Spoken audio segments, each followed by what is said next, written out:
আসসালামু আলাইকুম, সবাই কেমন আছেন? আশা করি সবাই অনেক ভালো আছেন। তো আজকে নতুন একটা ভিডিও নিয়ে আসলাম। আমি আজকে দেখাবো হ্যান্ড পেইন্ট কীভাবে করতে হয় কাপড়ে। তো আমার অনেক দিনের ইচ্ছা ছিল যে আমি একটা জামা তৈরি করে তাতে নিজ হাতে হ্যান্ড পেইন্ট করব। তো অলরেডি কিন্তু আমি কিছুটা হ্যান্ড পেইন্ট এখানে করে নিয়েছি আপনাদের দেখানোর সুবিধার্থে। তো আমি এটাকে ফলো করে আমি পাশে হ্যান্ড পেইন্টগুলো করব। আমি দেখাবো যে আমি এটা কিভাবে করি। আর আমি জামাটা কিন্তু অলরেডি তৈরি করে নিয়েছি, কারণ যেহেতু আমি নিজে পরবো এটার জন্য আমি জামাটা বানিয়ে নিয়েছি। আর এখানে আমি আমার মনের মতো করে ডিজাইন এঁকে নিয়েছি, আমার যেটা পছন্দ হয়েছে। তো এখন আমি এটা সুন্দর করে বিছিয়ে নিব, নেওয়ার পরে আমি এখন এখানে রং করব। তো আমি এটা ফলো করেই কিন্তু আমি ওই পাশে কালারগুলো করে নিব ঠিক মতো। আর আমার কালার করতে কি কি লাগবে ওটাও আমি আপনাদের দেখাবো।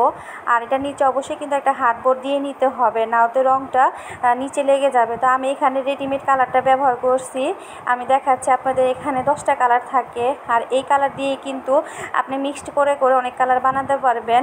আমি এই কালারটার পরে নিলাম, আর এখানে ব্রাশ নিয়েছি পানিটা ঘোলা, কারণ আমি অলরেডি কিন্তু রঙের কাজ শুরু করে দিছিলাম।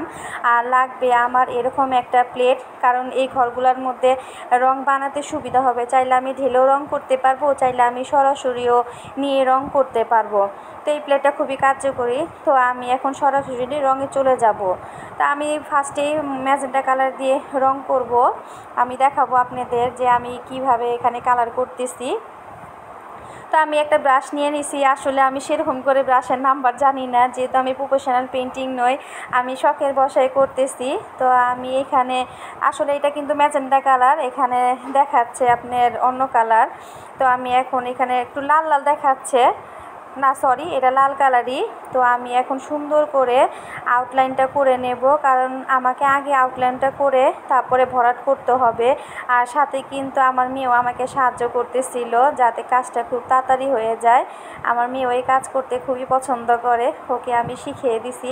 আসলে সংসারে মেয়ে থাকলে অনেক সুবিধা হয়, সবসময় মেয়েকে কাজ শিখিয়ে রাখতে হয়। আমরাও যখন খুব ছোট ছিলাম, আমার আম্মুও কিন্তু আমাদের এইভাবে ছোটোকাল থেকে কাজ শিখাইছে। আর আমি কিন্তু এই কাজগুলো কিন্তু কেউ থেকে শিখি নাই, জাস্ট আমার দেখে দেখে নিজের অভিজ্ঞতাতেই আমি এই কাজগুলা শিখে নিয়েছি। তা আমার খুব খুব ভালো লাগে এই কাজগুলা করতে আর আপনাদের সাথে শেয়ার করতে। তো এই দেখেন আমি কিন্তু আস্তে আস্তে করে একটা চিকন ব্রাশ দিয়ে আউটলাইনটা করে নিচ্ছি। আসলে আমি তখন ভুল বলতেছিলাম, যেহেতু আমি কিন্তু ভয়েসটা তখন আমি অ্যাড করতে পারিনি, কারণ আমার বাবু ফারাজ আমাকে অতিরিক্ত বিরক্ত করতেছিল, অনেক চিল্লাচিল্লি করতেছিল, যার কারণে আমি ভয়েসটা পরে দিছি। আর এটা লাল কালার, আমার একটু কালার এখানে নষ্ট হয়ে গেছিলো, তো ওইটা আমি পরে দেখাবো যে আমি কীভাবে ঠিক করতেছি। তা আমার মেয়েকে দিয়ে দিলাম ওই কালারটা করতে। আর আমি এখানে যে ডালটা আছে ওই ডালটা আমি জলফি কালার দিয়ে করব। আমি প্রত্যেকটা রঙই করার আগে কিন্তু ব্রাশটা ভালো করে ধুয়ে পরিষ্কার করে নিতে হবে।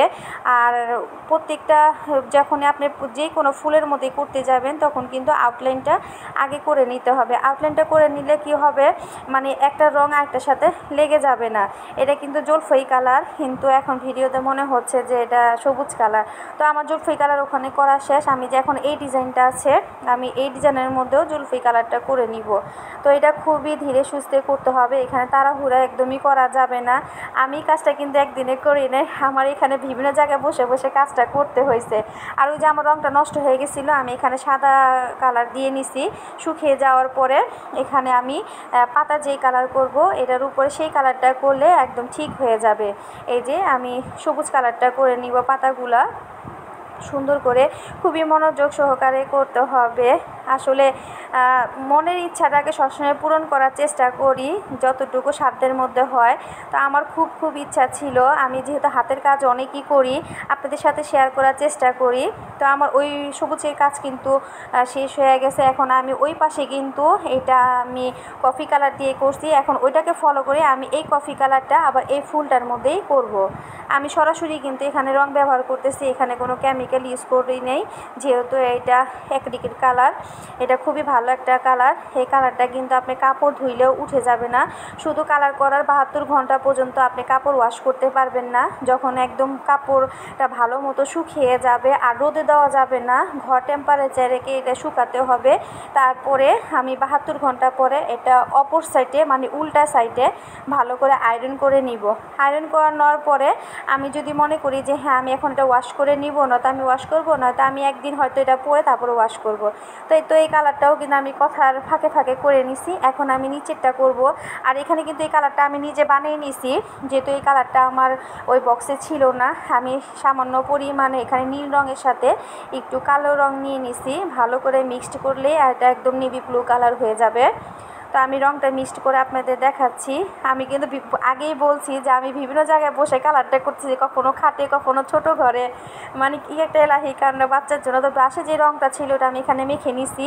এখন চিকন একটা তুলি দিয়ে আবারও আমি এইভাবে আউটলাইনটা সুন্দর করে নিছি ভালোভাবে। তো ওই পাশ থেকে কিন্তু আমি আমাকে সাহায্য করতেছিল, ওইভাবে আর ওকে দেখানো হয়নি।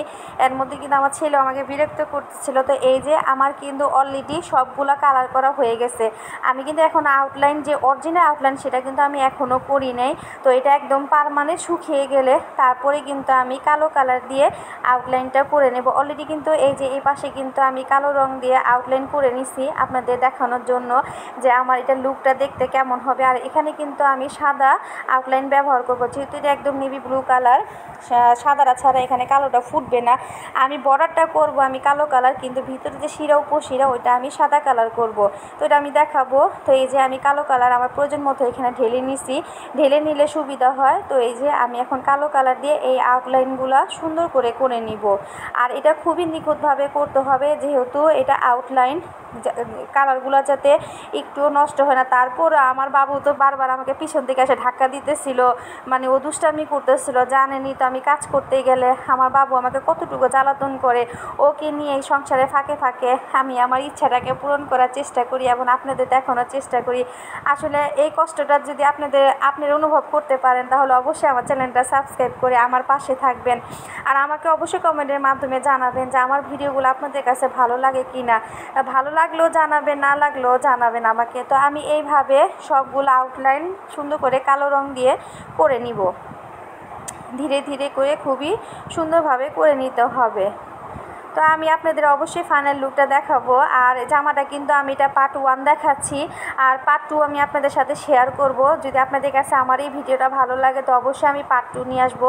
ওইটা হবে হাতে এবং গলার মধ্যে, কারণ শুধু তো নিচে করলেই হবে না। এই দেখেন এটা হচ্ছে আমার একদম ফাইনাল লুক। এখন দেখে আপনারা বলেন যে আমার এই হ্যান্ড পেইন্টিং কাপড়ে কেমন হয়েছে। আমার কাছে তো নিজের কাছে খুবই ভালো লাগতেছিল, আমার মেয়েও তো খুব খুশি এটা করে। ও আমাকে অনেক হেল্প করছে, ওকে ছাড়া হয়তো বা এই কাজটা আমি শেষ করতে পারতাম না।